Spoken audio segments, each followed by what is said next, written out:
নমস্কার বন্ধুরা, chef Shrabani daily vlog চ্যানেলের পক্ষ থেকে সবাইকে স্বাগত জানিয়ে আজ আপনাদের সাথে শেয়ার করতে চলেছি মাছের ঝোল ফুলকপি দিয়ে। আপনারা প্রথম থেকে পুরো ভিডিওটা শেষ পর্যন্ত দেখতে থাকুন।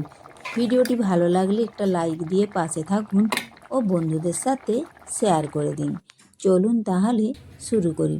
সবার প্রথমেই দেখুন আমি এখানে রুই মাছ নিয়েছি, ভালোভাবে ধুয়ে পরিষ্কার করে লবণ আর হলুদ মাখিয়ে নিয়েছি।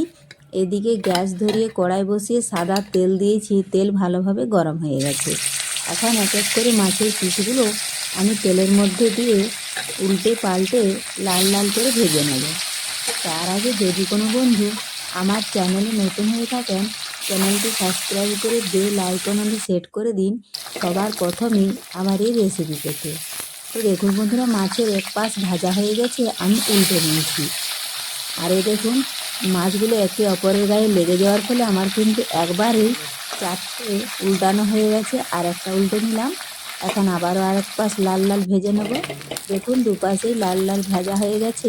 এখন আমি মাছগুলো তেল ঝরিয়ে একটা অন্য পাত্রে তুলে নেব।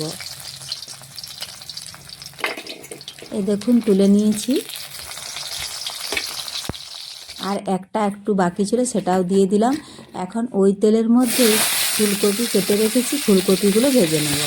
তার জন্য ফুলকপি আমি তেলের মধ্যে দিয়ে দিলাম। এখন সামান্য পরিমাণে একটু লবণ দেব। লবণ দিয়ে নাড়াচাড়া করে লবণটা ভালোভাবে ফুলকপির গায়ে মিশিয়ে নেব। এই দেখুন এইভাবে।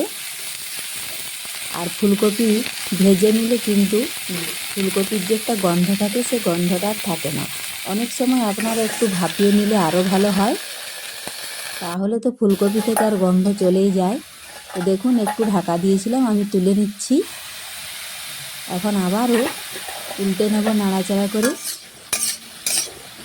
এইভাবে একটু সময় নিয়ে ফুলকপিগুলো আমি ভেজে নিচ্ছি।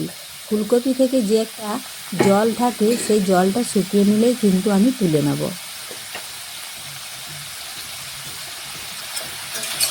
খুবই সহজ একটা রেসিপি, একবার দেখলে আপনারাও বাড়িতে যে কেউ বানিয়ে নিতে পারবেন খুব সহজেই।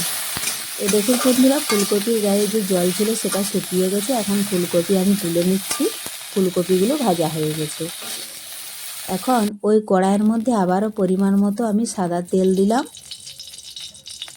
তেল ভালোভাবে গরম করে নেব।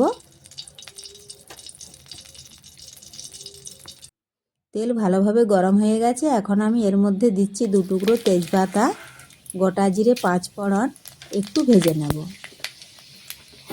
একটু ভাজা হয়ে গেলে আমি একটা বড় সাইজ পেঁয়াজ কুচি নিয়েছি, পেঁয়াজটা এখন তেলের মধ্যে দিয়ে দিয়েছি।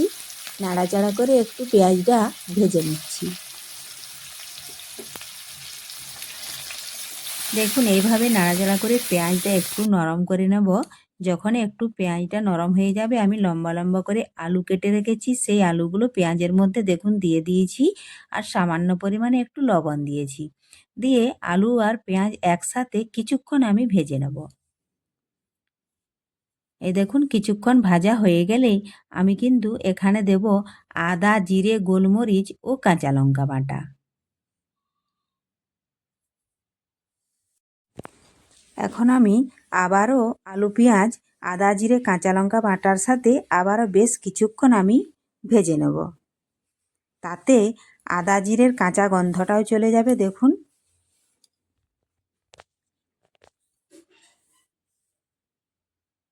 তো দেখুন বন্ধুরা, কিছুক্ষণ ভেজে নিয়েছি। এখন আমি বাটির মধ্যে রসুন বাটা, পেঁয়াজ বাটা, হলুদ, লঙ্কা গুঁড়া, লবণ মিশিয়ে রেখেছিলাম, সেটা দিয়ে দিলাম। এটাও ভালোভাবে একসাথে সমস্ত কিছু বেশ কিছুক্ষণ কষিয়ে নিয়ে আমি এখন দিয়ে দেবো এর মধ্যে কিছুটা টমেটো কুচি। এই পদ্ধতিতে যদি ফুলকপি মাছ রান্না করা হয় তাহলে কিন্তু খেতে অসাধারণ হয়। তো দেখুন বন্ধুরা, আমি টমেটো কুচি দিয়ে দিলাম। এখন ভালোভাবে মশলার সাথে টমেটো কুচি নাড়াচাড়া করে মিশিয়ে নেব। একটু সামান্য পরিমাণে জল দিলাম। এইভাবে বেশ কিছুক্ষণ কষাতে কষাতেই দেখুন আলু কিন্তু অনেকটাই সেদ্ধ হয়ে যাবে। সামান্য পরিমাণে আবারও একটু লবণ দিলাম। এখন আমি কিছুক্ষণ ঢাকা দিয়ে রেখে দেব। তো ফিরে এলাম বন্ধুরা, বেশ কিছুক্ষণ পর আমি এখন ঢাকা তুলে নিচ্ছি। দেখুন মশলা ভালোভাবে কষানো হয়ে গেছে আর আলু কিন্তু অনেকটাই সেদ্ধ হয়ে এসেছে। আবারও দেখুন নাড়াচাড়া করে একটু রান্না করে নিলাম। এখন আমি আগে থেকে যে ফুলকপি ভেজে রেখেছি সেই ফুলকপিগুলো আমি দিয়ে দিচ্ছি। ভালোভাবে নাড়াচাড়া করে ফুলকপিগুলো মশলার সাথে মিশিয়ে নেব। এইভাবে নাড়াচাড়া করে বেশ কিছুক্ষণ আমি মিশিয়ে কষিয়ে নিলাম ফুলকপি। কষানো হয়ে গেলে এখন আমি পরিমাণ মতো ঝোলের জন্য জল দিয়ে দেব।